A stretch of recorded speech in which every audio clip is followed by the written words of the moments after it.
From Washington, the McLaughlin Group, the American original.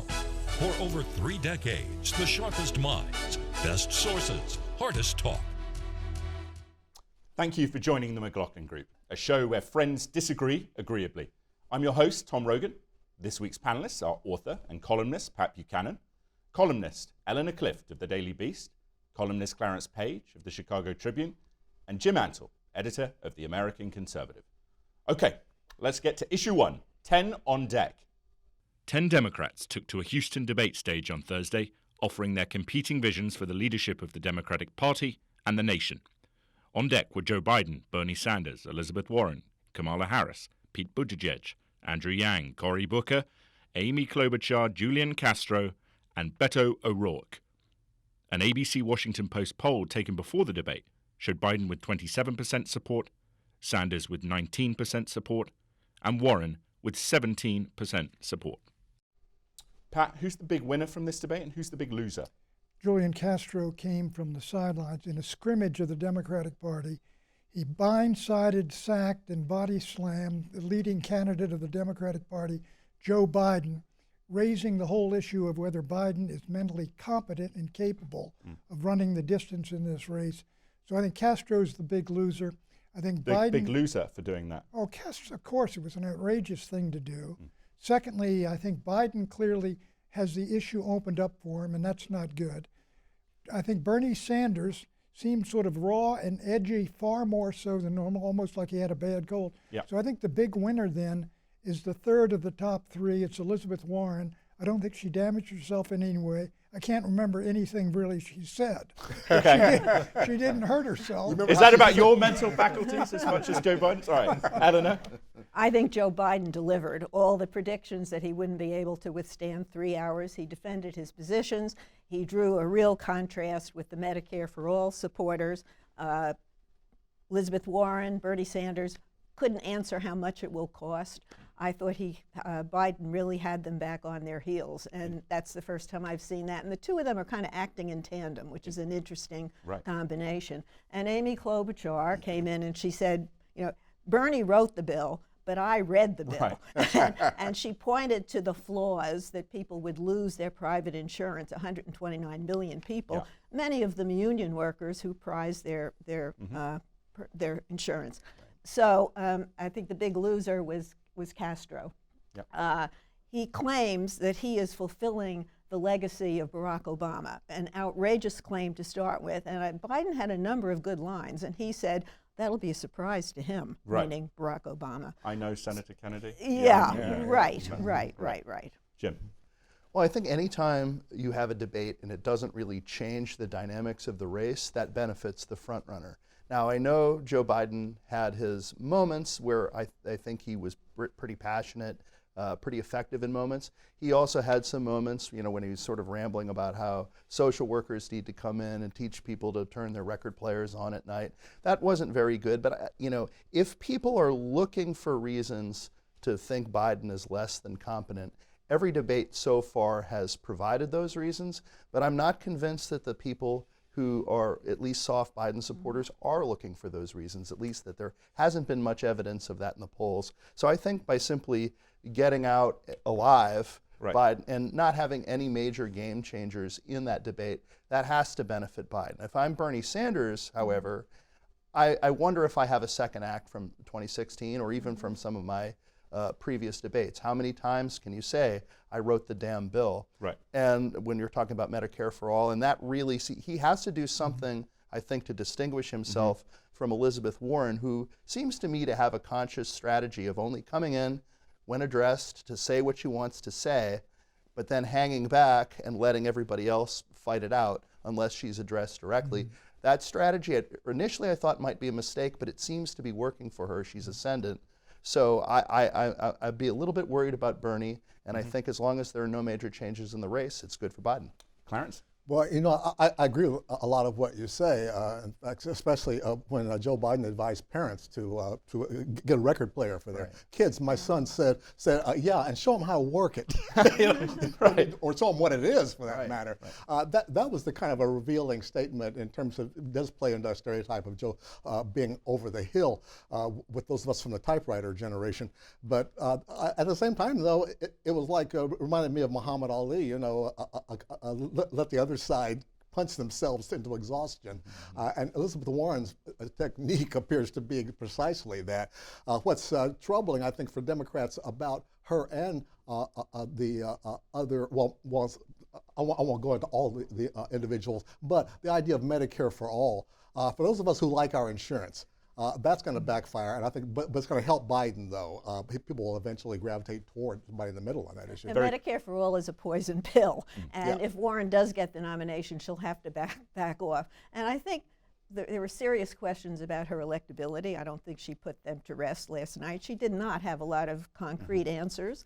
And Biden said the thing about record players. Remember when Bob Dole referred to the Brooklyn Dodgers after they'd been in LA for 20 years? But I don't One of the think great atrocities of baseball. Voters look at this and they're not looking at this as a sign that he's, losing his grip. They see it as slips of the tongue. He is from a different generation, but that's not bothering a lot of voters. All right, let me agree that it's not bothering a great many voters. I do think Biden will be in the lead, but I tell you, if I'm a professional advisor of the Democratic Party and I want to take down Trump, and you keep seeing like the answer on Iraq, he's all over the lot on this, he's making these mistakes, I would be fearful you're going to have a real major gaffe here. Remember Gerald Ford did the Poland thing, cost him the election. My winner is Joe Biden for the reasons suggested, that he sustained himself. My loser is Kamala Harris because she didn't break out and push herself back into that top 3 leading position. She seemed to be, no one's really mentioned her. Anyway. A great opening, though. Issue 2, bye-bye Bolton. In an extraordinary exchange on Twitter this week, President Trump and now former National Security Advisor John Bolton debated the circumstances surrounding Bolton's White House departure. The president says he requested Bolton's resignation because, quote, I disagree with many of his suggestions, as did others in the administration, unquote. Bolton hit back on Twitter and with messages to media contacts saying he had resigned. Regardless, Bolton's departure suggests the Trump administration may pursue a less hawkish line towards nations such as Iran and North Korea.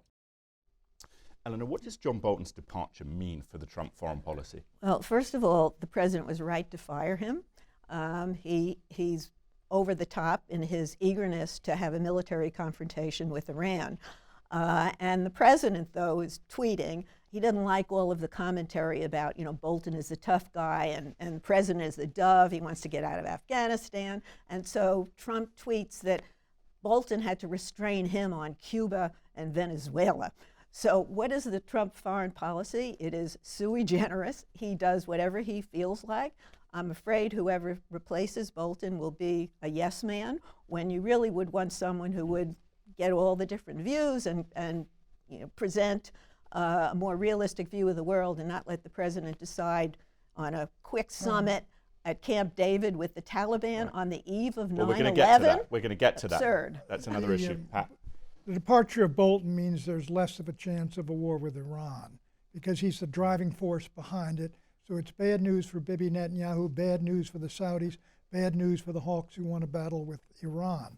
However, you got to ask yourself, Bolton's views on Iran, Bolton's views on North Korea, Bolton's hawkishness, Bolton's personality, all these things were known when Donald Trump brought him in. And the real question is how Bolton survived so long. And the real future question is Trump going to find a foreign policy team that fundamentally agrees with his anti-interventionist, his desire to withdraw from all these wars, or are we going to get another ultra hawk in there who tries to contradict him? And on that point, Jim, one of your staffers, Kurt Mills, had a great piece predicting John Bolton leaving. Kurt's done the show. But who do you think might replace John Bolton? And where do you see this going in terms of the Trump foreign policy?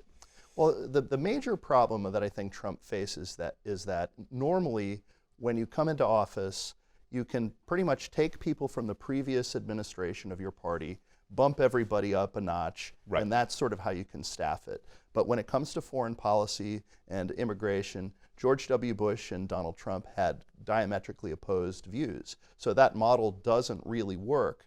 But Trump hasn't found a way to get people, he's the one providing a diversity of views in his own administration. So he's staffed it with a very conventional Republican hawks, even more neocons than we might have expected when he was first elected. He's elevating people who fundamentally disagree with him on a lot of these issues. So there's a chaos really here. It's a chaos. It's part of the fact that he didn't come in with people who agree with him. I mean, it's a problem even outside of foreign policy. There are people in the administration that Trump can trust. There are people in the administration that agree with Trump, and there are people in the administration who are competent. Right. There is nobody in the administration Let's who go to checks Clarence. all three. Clarence and then Eleanor. Nobody Clarence, checks then all Eleanor. three. Well, I mean, as far as a replacement, names being talked about, it's quite a long list. Yeah. But especially those who are aides to Pompeo. Brian Hook, Right. the name is, was a specialist in Iran, is viewed favorably. But the president is such a mercurial personality. he's going to finally decide, and then 5 minutes later he'll tweet it out. And Right. That's how we'll know. Right. Right. He has no core beliefs. I mean, and he changes his mind depending on what he thinks that morning. And what he's doing, though, is restoring the isolationism of the old Republican Party before Dwight Eisenhower came into office and became an international, which every Republican president and Democratic president has adhered to since. It's fine to If only, withdraw. Jim says. It's fine to withdraw, but to withdraw and turn the country over to the Taliban? Look, we are now, What's the look, point we're of deep in that? Afghanistan. We're going to get to Afghanistan. No more Afghanistan, because that's Just another say, issue. Look, the American people rejected foreign policy interventionism of the Republican Party. They threw the party out in 2006. They threw Bush out in 2008. Barack Obama is president because the American people want a non-interventionist foreign policy. Things change, Eleanor, and the Republican Party is living with the Reagan foreign policy There's in a a non-Reagan difference. era. There's a difference between non-interventionism and engaging in the world when you're a superpower and you have a responsibility. I'm not endorsing Iraq. I'm not, I think probably, I don't know whether Obama made the right Okay. decision to not go into Syria, but this president is looking at withdrawal That's even where from America's South looking. Korea. America's looking. All right, we're moving on. Not once they see the consequences. We're moving on. Okay. I think it'll be Stephen Biegun. I may have pronounced that wrong, but that's who the person I think will be, the next national security advisor. Household name. Issue 3, Trump's good week. Dan Bishop worked really hard, and I worked very hard with him, and he made up a 17-point lead in a few weeks, and he won a great election last night. President Trump had two causes for celebration this week. First up, Republican Dan Bishop's victory in a North Carolina special election. While polls did not show Bishop trailing his Democratic opponent Dan McCready by 17 points, Democrats had been optimistic of securing the long Republican-held district. That President Trump was able to mobilize Republican voters to get to the polls has party analysts hopeful that he might again beat the odds in 2020. But the Supreme Court also ruled this week that a Trump administration asylum rule can take effect while lower courts process legal challenges against it. The rule bars U.S. asylum applications from individuals who fail to seek asylum in the first nation they enter after leaving their own nations. Clarence, is this a big victory for Donald Trump, or is it sort of just a victory? Well, it reminds me of the midterm elections where Republicans were relieved that they survived without more damage, and Democrats were delighted that they lost, but they lost big, as they say, in terms of having a very, very narrow gap. And this too was an off, not an off year, but an off regular election, and one that requires rallying the troops. Now Trump's very good at that. His troops are good at turning out. Democrats are harder to turn out. So I wasn't expecting Bishop to lose this race. But next year's general election could be a different story. Jim? It's always a little tough to extrapolate from these types of elections, these special elections, to midterm elections and presidential elections, because both parties are able to pour all of their resources into this one seat, and you're able to get a presidential visit to this one district. That isn't necessarily going to obtain next year or in the midterms, but what we did see last year is a lot of similar races. There's an overall pattern where you have a lot of Republicans running in fairly safe Republican districts, Democrats getting close to beating them usually not beating them, but there's still some Momentum. unease with the narrowness of these Republican victories, and it did actually seem to predict some of the losses in 2018. I can extrapolate. The Democrat lost by a handful of points in a district that usually goes 20 points for the Republican. And there was a meltdown of the Trump support in the suburbs. And that's what drove the 2018 elections, and that's what the Democrats have to count on in 2020. I think that it shows that Trump can deliver when he went down there and brought that home. But he brought it home by only a couple of points. What it tells me is that North Carolina is very competitive in the election of 2020. And I think, but I think Republicans, nobody can suggest that the Republicans have lost it. But it's going to be competitive in a real battle. And if you lose North Carolina, the Republicans lose it in 2020. They lose the election. Does anyone here think, the Republicans, we mentioned this last week, that their strategy to get back some of those suburban voters that Eleanor notes have gone Democratic is to suggest that the Democratic Party is now the socialist party, right? To try and scare those sort of more moderates. Anyone think that'll work? Yes. Let me say this. Depends on who the Democrats put at the top of their ticket. If it's Warren. If they got Joe Biden up there. Won't work. Then then North Carolina is in play. But you got Bernie Sanders and it's gone. You get Elizabeth Warren. I think North Carolina is gone for the Democrats. I totally agree. I totally agree with Pat, who months ago said to me about Joe Biden, he's the Democrats' best bet because he doesn't scare anybody.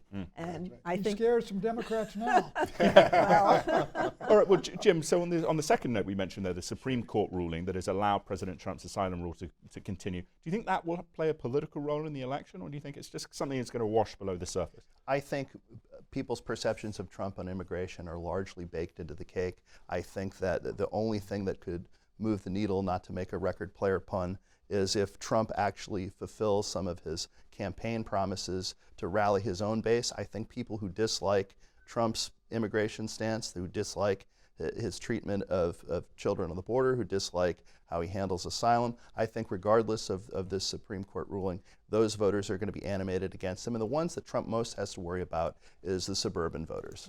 Yeah, I agree with that. The cruelty would be the issue for Democrats to promote, that the policy of Trump, even though the Trump folks talk about how Barack Obama deported a lot of people too, which he did, didn't deport as many, and the conditions were not as disastrous as we've been seeing. It was not a recorded vote for the Supreme Court on this particular decision, but there was a strong dissent from both Sotomayor and Ginsburg.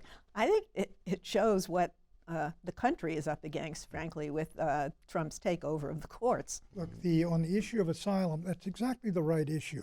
If you're persecuted in a country, let's say in Guatemala or something like that, and you cross over into Mexico and you're not persecuted, that's the place where you request asylum. You don't say, I'm in Guatemala and I'd like to move to Colorado when I get across the border in Mexico. Right. You don't have a right to do that. All right. Well, I'm sure we'll get back to this issue. About that. I'm going to say, though, that I think Dan Bishop, 2 years from next year, when we have the re-election of President Trump potentially, or the disemboweling of the president politically, Dan Bishop will have a bigger margin of victory. Anyway, issue 4, Afghanistan about turn.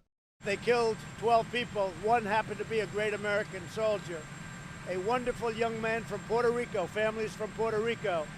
And you can't do that. You can't do that with me. So they're dead as far as I'm concerned. And we've hit the Taliban harder in the last 4 days than they've been hit in over 10 years. So that's the way it is. Cancelling a Camp David meeting with Afghan Taliban leaders. President Trump this week announced the suspension of U.S. peace efforts with the insurgent group.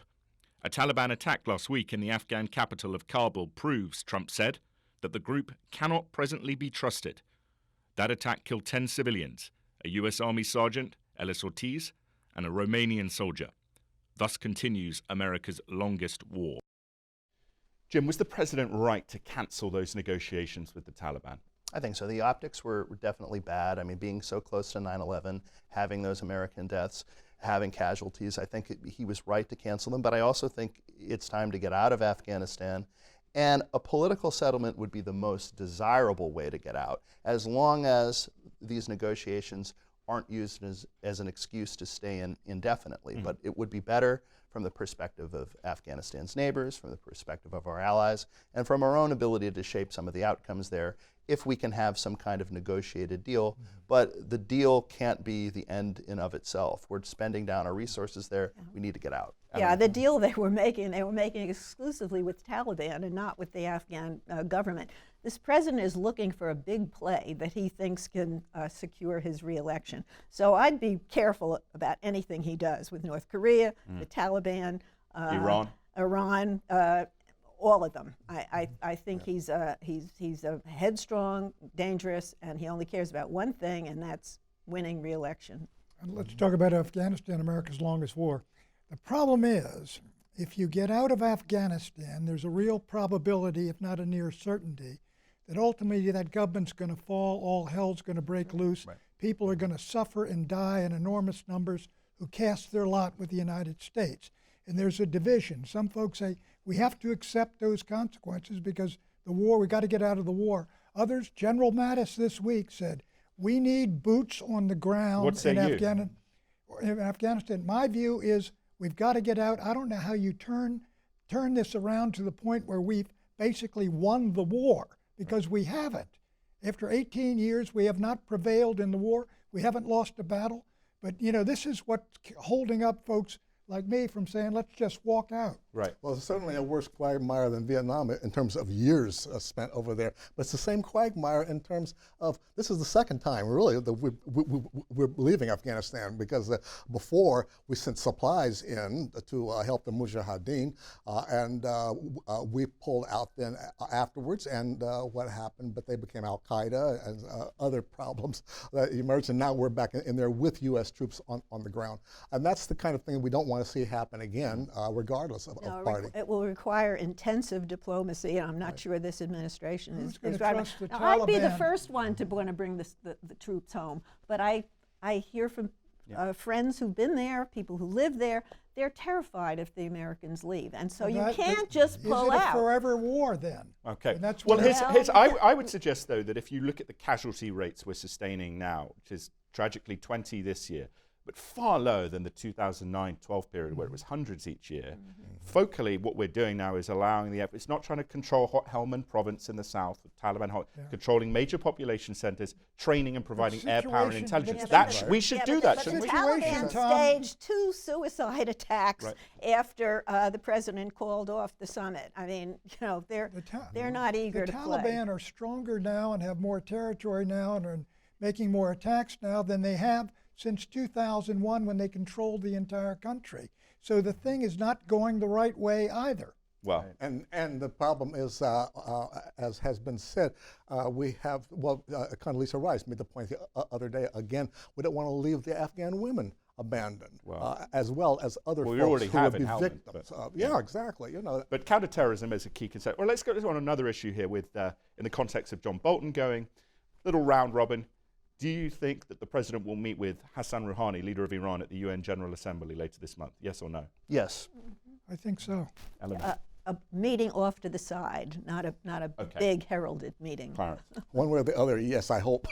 And is that a good thing? Yes or no? Yes. When you're headed toward a meeting at some time, why not do it? Okay, I don't know. Yeah, I mean, better than the standoff. Who was it who said talk's always better than war? Yeah, right. It is interesting with Iran and jaw. I do think that we have the opportunity here to perhaps separate Hassan Rouhani from Khamenei and the hardliners, and that what is the harm in talking, right? There seems to be a consensus in our politics now. President Obama was greatly criticized for reaching out to the Iranians, and now President Trump. The consensus is talk. Trump has the ability to do it, though. Let's see what kind of a deal that the president will make. All right, well, let's move on to predictions then. So, Pat. I think Bibi Netanyahu's party will come in first this coming week, and he'll be the one authorized to put together a government of 61 members of the Knesset. And I'll be interested to see how he's going to do it, because I think he's got real problems. Do you think he'll appropriate the Jordan Valley? No, I don't think so. Okay, Eleanor? Andrew Yang's proposal to give everybody $1,000 a month is not completely crazy. In fact, there's a project going on now in Mississippi where they're giving single mothers with children $1,000, and they're going to see how that plays out. But his idea to give freedom dollars to 10 voters, where is that money coming from? His campaign funds? I'd feel better if it came out of his own pocket. He's a very wealthy man. Yeah. There could be some campaign laws that are violated here. He's an intelligent individual, and he does add something on the debate stage, but he's not going to be president. Okay. Jim. I think we've seen our last major Democratic debate with double-digit participants, and the main question that remains is, do the people who drop out or get pushed out of these debates have some influence in the direction of the race? Whether you talk about Beto O'Rourke on guns, Tulsi Gabbard on foreign policy, Julian Castro in raising the concerns about Biden's age and mental fitness, even though he might not benefit himself, others could. So that's really where we're at. We're going to see a winnowing of this field. Clarence. Yeah, I think that in spite of the fears of Democrats, there's going to be the kind of a split coming out of this divided primary season, like we saw between Bernie Sanders and Hillary Clinton. That the vote blue no matter who slogan is going to take hold this year, like we saw back in '92, where the various factions of Democrats found it was better just to get along. Okay. I predict that President Macron of France will prevail in the ongoing fight that we're seeing this weekend between protesters against union reform and Macron's reforms. He will win because he has the legislative control. But that's rare in France that the president wins against the unions. Anyway, thank you very much for watching. See you next time.